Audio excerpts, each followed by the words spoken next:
It is my professional medical opinion that a bioweapon was produced through gain-of-function technology.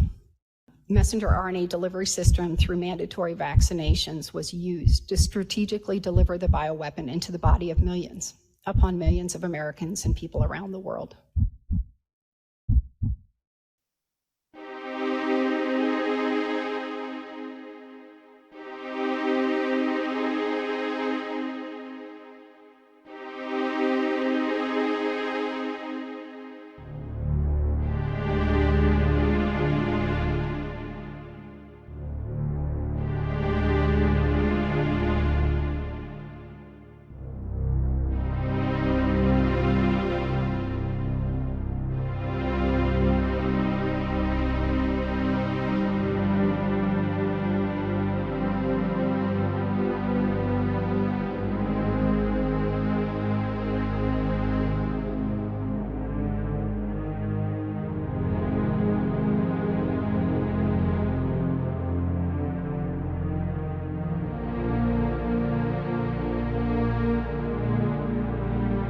Members of Parliament and ladies and gentlemen, as introduced, I'm Dr. Peter McCullough. I'm a practicing internist, a cardiologist, and epidemiologist, and I've been completely dedicated since the onset of the pandemic to doing everything I can to help each and every patient. These are my observations, and this is my analysis.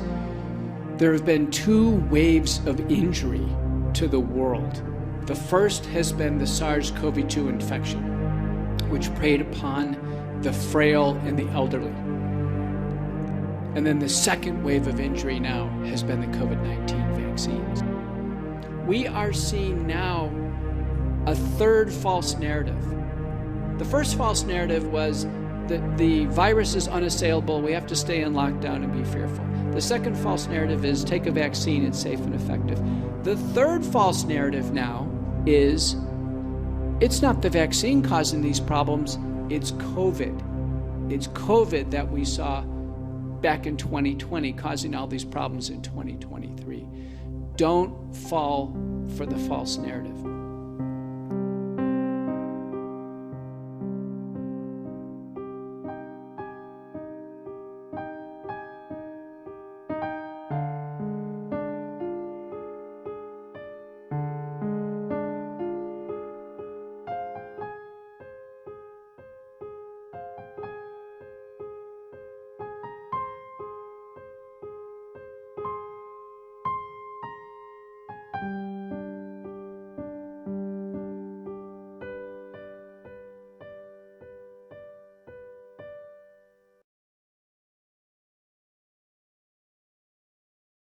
When doctors come out of their trance, they are in a vaccine trance right now. They are in a different zone. Doctors, when I look them in the eyes, they look cloudy. They look foggy, like they know something's wrong. They know they're doing something wrong. They're kind of disturbed, but they can't seem to come out of their trance. We have what's called the Trusted News Service. I hope everybody understands this. We have an overt censoring program that all the major media signed on to at the beginning of December. And the agreement was that they were going to mass promote the vaccine and they were going to suppress all information on treatment and on vaccine safety.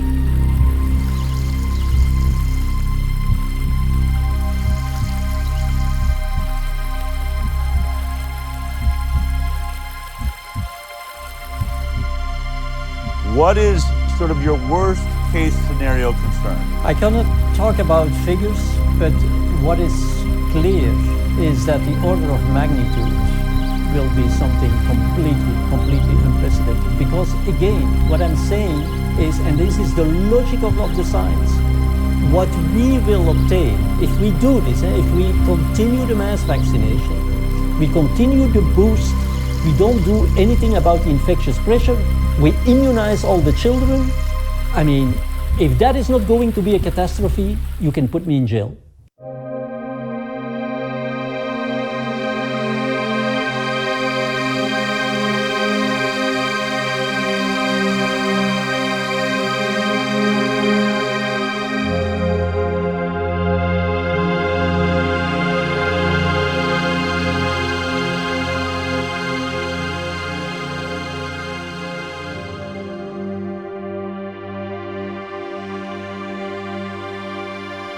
Most people who took the vaccines asked no questions. How long is it going to stay in my body? Where does it go?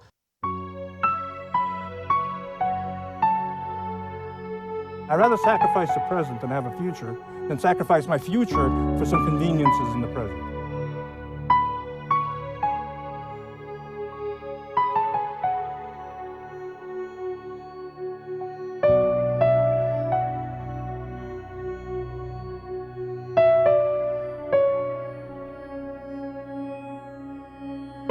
In the 1960s, we had the RSV vaccine. It killed the children it was given to.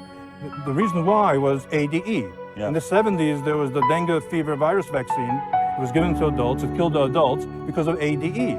And then historically, all the coronavirus vaccines, all of them, have demonstrated ADE in animal studies. Yes. So now we're deploying something that has the potential of killing a large percentage of the people that are getting the vaccine, and everyone's okay with that?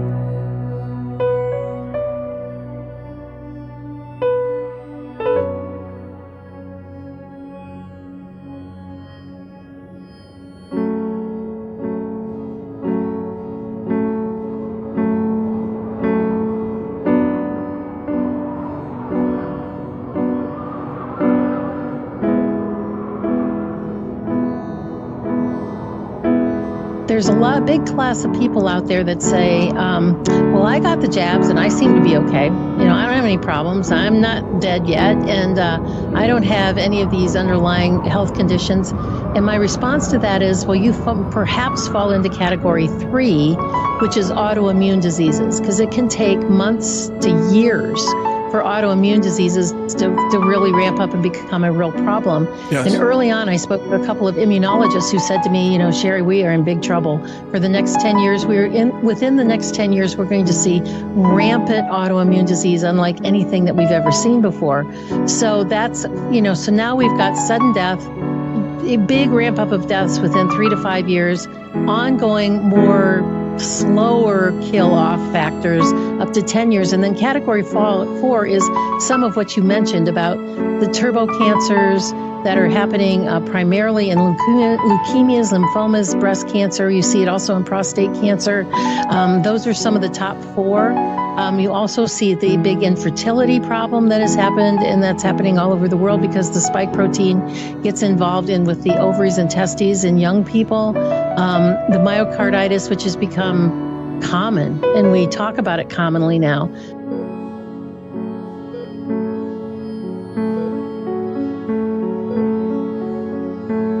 We would never, out of the box, take a brand new technology that's never been tested before, ever.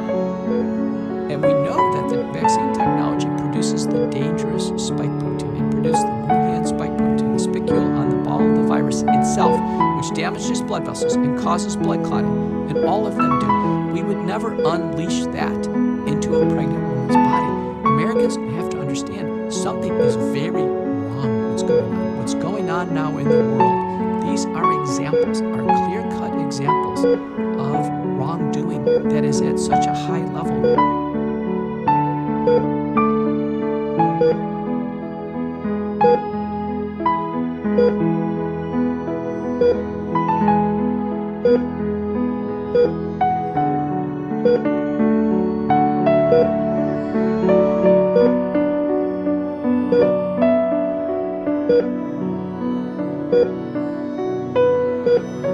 Almost no one who took a shot right now has a normal heart.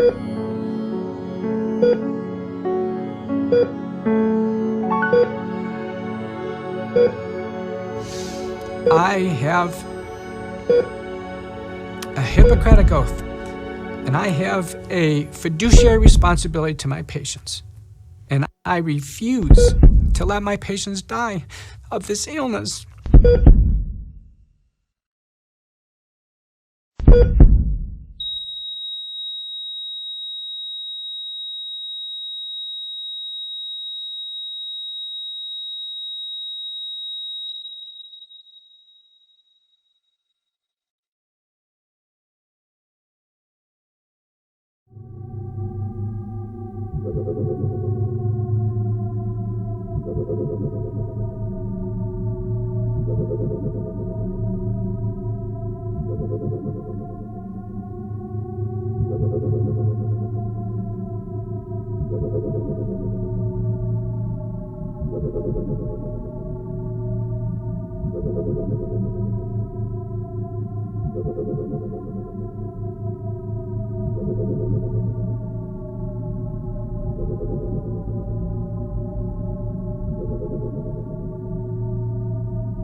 So you would agree, since this test is so poorly designed, if you look at the totality of the evidence, we have a very poorly designed test. We have no cases before the test was publicized.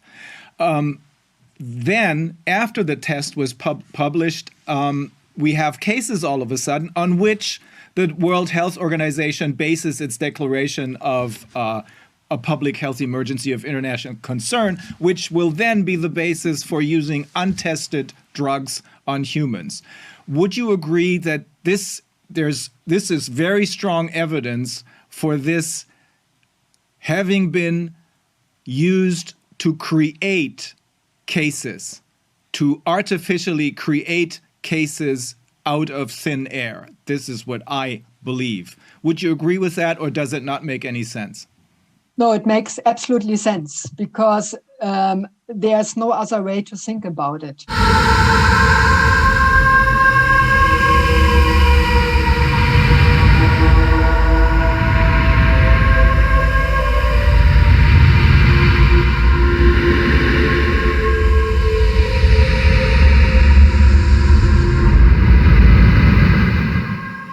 We're seeing a medical tyranny being set up, not just in the United States, but worldwide under the UN and the World Health Organization. Who's behind all this? The Bilderberg Group. They want a planetary dictatorship so they can carry out their forced depopulation agenda, and they want to do it through the medical system. And that's why vaccines are so important. We know that many of these vaccines turn out to have serious adverse reactions, that this is being done by design. They kill you slowly over time. That's why they're called soft kill. And I've got an insider I think you should really talk to, Dr. Rima Lebo. But she doesn't live inside the United States because she's so concerned about all the police state developments that are taking place. As soon as you and I finish, You're out I'm here. leaving the country again. Why? Because in a very short time, not today, not tomorrow, but very soon, we'll be facing compulsory vaccination under the mistaken term of voluntary vaccination. Well, first of all, let's start with the fact that the World Health Organization has decided that we have 90% too many people. The World Health Organization has been working since 1974 on vaccines to create permanent sterility. This process has already been ongoing. To make matters worse, we know that the vaccines that were illegally approved by the FDA contain a substance called squalene. Squalene, an organic compound used in vaccines to stimulate the immune system and increase the response. If I inject you with squalene, your immune system will attack the squalene, but then it starts attacking all of the parts of your body. What does that look like when you meet a person to whom that is happening? It looks like Gulf War syndrome. It looks like every joint in the body swollen and intolerably painful and immobilized. This is in these shots they're going to give us? It's in some of them, but the U.S. government has a trick up their sleeve. They will induce a pandemic using the nasal mist vaccine, which is a live attenuated virus. That means that if I take it, I can infect you. You're going to get the flu. Everybody around us is going to get the flu. Then the United States government, based on their statements that they've already made, will say, oh my, we have a pandemic. Oh my goodness, we don't have enough doses. So we'll admix squalene at the 90,000 injection stations that the Department of Health and Human Services announced that they will ship the vaccines to. People lining up, sometimes by the hundreds, for an H1N1 flu shot. What that means is a Holocaust, a genocidal Holocaust. Men and women will sicken and die, and those who survive will be infertile. Let me tell you a story. In 2003, I had a patient in my drug-free medical practice who was a head of state. And one day she said, you know, it's almost time for the great culling to begin. The what? That's what I said. The what? She said the great culling, C-U-L-L-I-N-G, when you thin the herd. I said, what are you talking about? She said, it's almost time for the useless eaters to be culled. And she said, those are the people who are consuming our non-renewable natural resources. I said, who are the people who make this decision? She said, we, the aristocrats.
My patients are women of reproductive age, pregnant women, and preborn babies. And what I've seen in my clinical practice has been a substantial, massive increase, unprecedented, in menstrual abnormalities prior to pregnancy, a substantial increase in infertility, a substantial increase in miscarriage, fetal death, and fetal malformation. Is that the CDC and the FDA look for a twofold increase as a danger signal, a twofold increase. What our study showed was not twofold increases, but 50, 100, or 1,000 increases in menstrual abnormalities, for example, almost 1,200-fold increase compared to the influenza vaccine. About miscarriage, 58-fold increase in miscarriage from the COVID-19 vaccines compared to that of the influenza vaccine. And I could go on and on. Fetal death, 38-fold increase. This is what I've seen. This is what the data shows. My patients are the rate-limiting factor of future generations of the human race. I want to ask why the American Board of Obstetrics and Gynecology, why the American College of OBGYN, and why the Society of Maternal Fetal Medicine all of whom I've served in a professional capacity in an outstanding fashion my entire career, why they are pushing this lethal vaccine.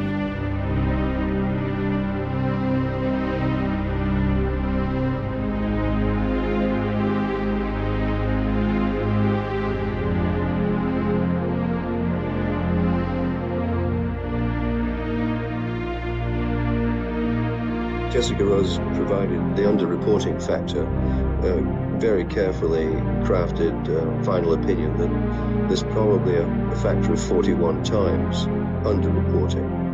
Now that's been out there for some time. It's been challenged on the basis that it's too low. That number was then used by Peter Halgren, who collated all government statistics globally. Just what government has said, people have died from the vaccine. He collated them all, and he multiplied the number by 41. You then get a number that is jaw-dropping, staggering. You get a number of global vax-related deaths of 20 million, big M. And you get 2 billion, big B, global adverse events of significant nature, such as heart attack, strokes, and pulmonary embolism. Now, those kinds of numbers are just, you use those numbers and you run the risk of being automatically dismissed because they seem so outrageous. But they are hardcore numbers that are being hidden.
Well, that 20 million is actually current today. It's going to grow with time. It does not include stillbirths. It does not include deaths due to ventilator abuse, remdesivir and midazolam. It does not include the fact that people were not investigated for early cancer for the last 3 years and are now dying because of it. And it does not include, most significantly, the awful projections of Geert van der Bosch, that internationally famous virologist from Belgium, who is predicting, because of the immune suppression from this clot shot, that there's going to be an explosion of cancer and serious infections because of the immune suppression that the vax has created.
There is an unprecedented evil unfolding before our eyes.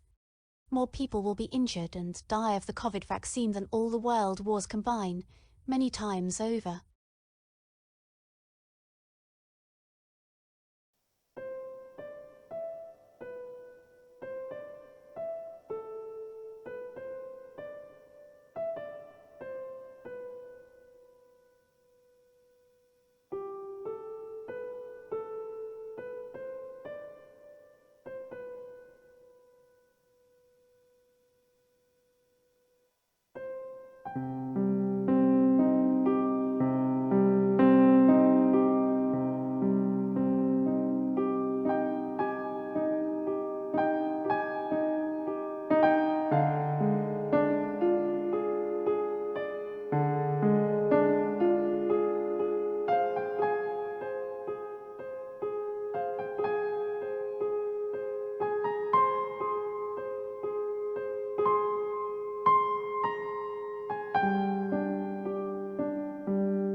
We see a willful blindness among doctors on this problem.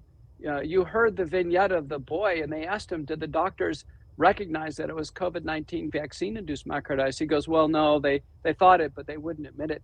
The majority of doctors took the vaccines themselves, and the doctors can't psychologically reconcile that they themselves took the genetic code for the potentially lethal and damaging protein, the spike protein of the coronavirus. The doctors can't psychologically process this.